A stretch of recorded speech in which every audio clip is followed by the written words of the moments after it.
Hi, Mochismo Eugene. Welcome to another video from Exit Strategy. Please consider liking, subscribing, and sharing the video if you found it helpful, and pass it on if you believe someone else will benefit from it. I would appreciate that.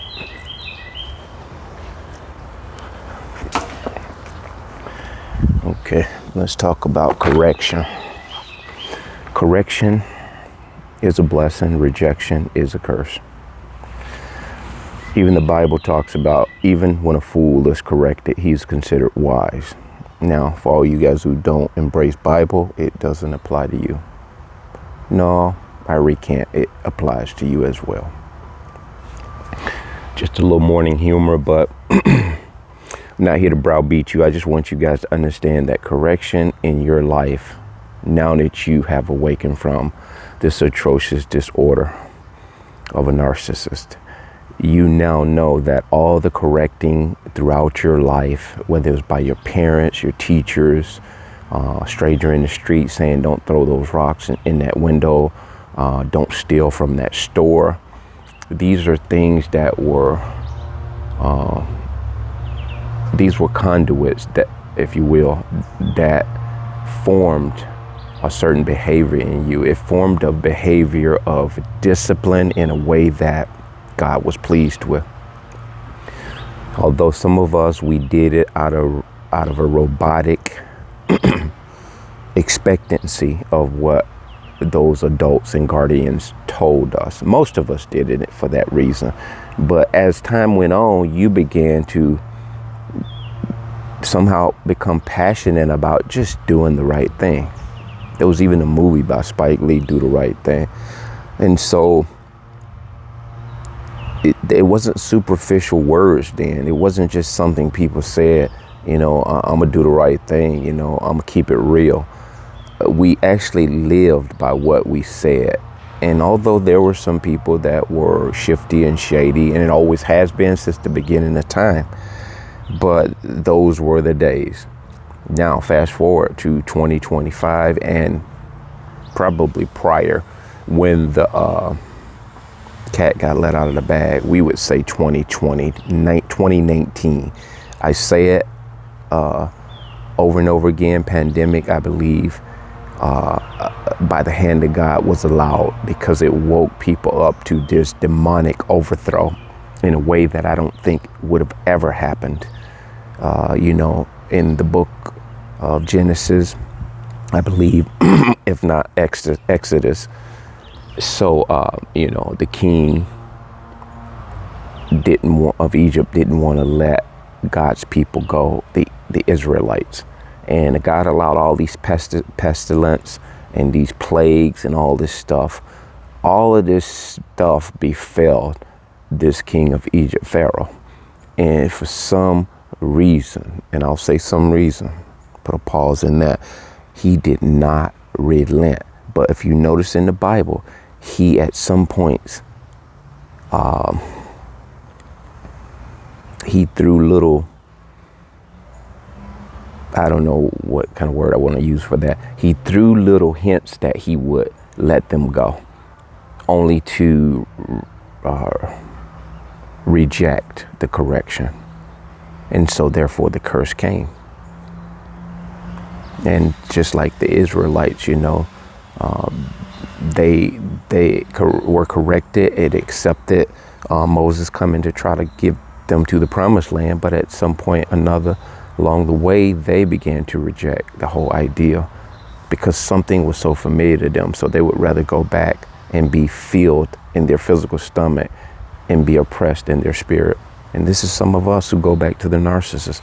We would rather go back into that hell hole because in a weird, sick, twisted way, it felt comfortable to some of us because it was something that we knew. It was familiar.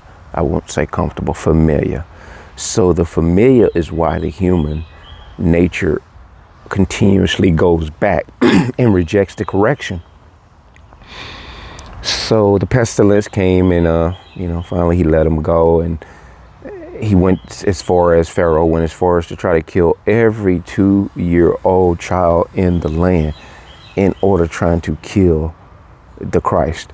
Now, this is going over and beyond. You're just like, the good gonna suffer with the bad just to make sure that I get this target. It doesn't get any demonic than that. And that's how a narcissist thinks. They will destroy any and everybody that they believe are associated with their downfall or with their rejecting of that correction. They don't like to be corrected. Now I'm going to touch on the fact that when I went to Florida State Penitentiary in 1997, where I received 5 years, and I've talked about this many times before. It was the best thing that ever happened to me in my life, short of the narcissist awakening, and accepting God as my deliverer. So that'll be 3 things. But that was, and I knew that shortly after I got incarcerated, and I said as much. And 20-something years later, I stand on that, because when I said that shortly after I entered into the penitentiary and settled in and accepted the correction. I accepted the correction before I got to the correctional institution, because God visited me in my thoughts, and he said to me, you are in a better place. Something to that degree in my spirit. When I say God spoke to me, that's just a calming, comforting confirmation that everything's going to be all right. It's not wishful thinking. Anyone who's experienced this, exactly what I'm talking about. It's not an audible voice that you would hear like mine. And a lot of times in your thought, you hear an audible voice, because we know English, or whatever your language is, you will hear this spoke to you in your spirit. So that's what we mean, believers who really are in tune with God.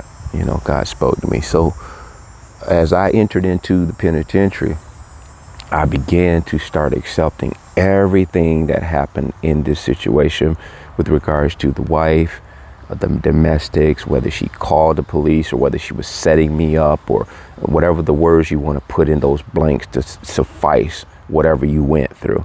I began to take that whole situation and accepted it as my responsibility, my fault, if you will. And so when I began to do that, I started just taking inventory of what role did I play to get myself to where I got myself. And so when I began to start just really doing that introspecting and that deep thought of what brought me to that point, I began to see the repetitive behavior of myself, because I wasn't focused on who contributed to some of my downfall or unfortunate situations I got myself in. And that's much like you have to look at the narcissist. We can talk about how bad they are, but at the end of the day, in the beginning of the day, we have to say, what role did I play in this? Where did I put myself in the position to be taken advantage of in this way? What did I do? What did I go wrong, or what decision did I make that made this become a reality? And now that we are awakened, we can clearly see some of those things, and not to overthink it. We can see that in the entry level of getting to know the narcissist, we really didn't take time to get to know them. We only got to know what they showed us. We didn't pay attention to their body language. We didn't pay attention to all the contradictions when we met them out the gate. They were saying this 1 minute, and they had so much going on till it's no wonder we could not keep up with every contradiction in the bouncing around that they normally do, because they have to do this for 2 reasons. They lack object constancy, which is to be consistent across the board, to actually hold your eyes on the road, if you will, to pay attention to one specific given thing or task at a time before jumping around. They have kid mentality. So this is the best way to look at it. They act like kids because they don't have a strong train of thought when it comes to something that's meaningful. And so you look at this stuff and you say, man, this is how it all happened. Take relationships now. I've been out of a relationship, committed relationship, for 5 years. The whole length of time the narcissist has been away. with the exception of trying to experiment with the idea here and there. I've come to a point where those things are really, they're scary to even consider. And I'm going to tell you why. There are a lot of narcissists that are not willing to let that relationship end. There have been a lot of gruesome deletions of people. And that's a video I want to talk about one day. That is just the hesitancy in me, because no one is really who they seem to be, anymore. And so I don't want to find myself, because when you get involved with these bloodsuckers, they will not only put your life in jeopardy, but they put the safety and the welfare of your children, your family members, your loved ones and friends, and your extended friends circle. Anybody you're connected with, the narcissist comes in immediately and they want to get to know these people. You remember when you met them and you took them somewhere, they began to reach their hand out and shake everybody's hand in the place, doing their little PR. And can't sit their ass still. And if they were covert, they would probably just sit back in the shadows if they wasn't that meet and greet type person. And they would just work the room.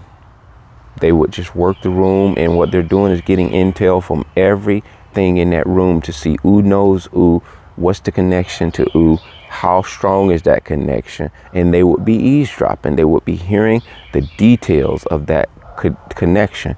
And you, as a man, you're thinking, boy, you got a gem, and you talking all loud. You're letting every little iota of your business in the air for the narcissist to hear. They don't have to ask you any questions about your personal business when you meet them, because in the letting our guard down and taking them somewhere, we're distracted by the fact that we think we got a gem. We just want to just let it all hang out when we should have discretion, because we don't really even know this individual, to be honest with you. We don't know them. We met them a short time ago. We might have went on a few dates with them, but what do we really know about them? When you look back, we didn't. Often they never let you meet their family, and then on the other side of that, they will introduce you to their family the first day they meet you, such as in my case with the German girl and this third wife I married. They're quick to introduce you to their family, because this is supposed to pacify you and calm you down and give you this illusion that, wow, they're very transparent. They're trying to be open with me. So back to the correction is a blessing. The rejection is a curse. The narcissist can't accept correction. They reject it. And because of that, it's a curse on them. And when we don't accept correction, we curse ourselves, because the quicker you accept the correction, the quicker you can see the blessing and why you should accept correction. It's not a matter of you making mistakes. Mistakes are to be made, and this is the reason why they call them mistakes. Because in doing that thing that you very well shouldn't have done, or whether it was happenstance or deliberately, you come to it's supposed to bring you to a point of realization of, there's a different way I should approach this situation if I have it to do over, or if I don't, moving forward, this situation should serve as a prerequisite in going into other situations similar to this situation, whether it's relationship, business ventures, jobs, being on time, just changing things about what you did before going forward. A narcissist won't do that. They will change what they do in the manipulative aspect of it. Say they got over on you and it didn't work.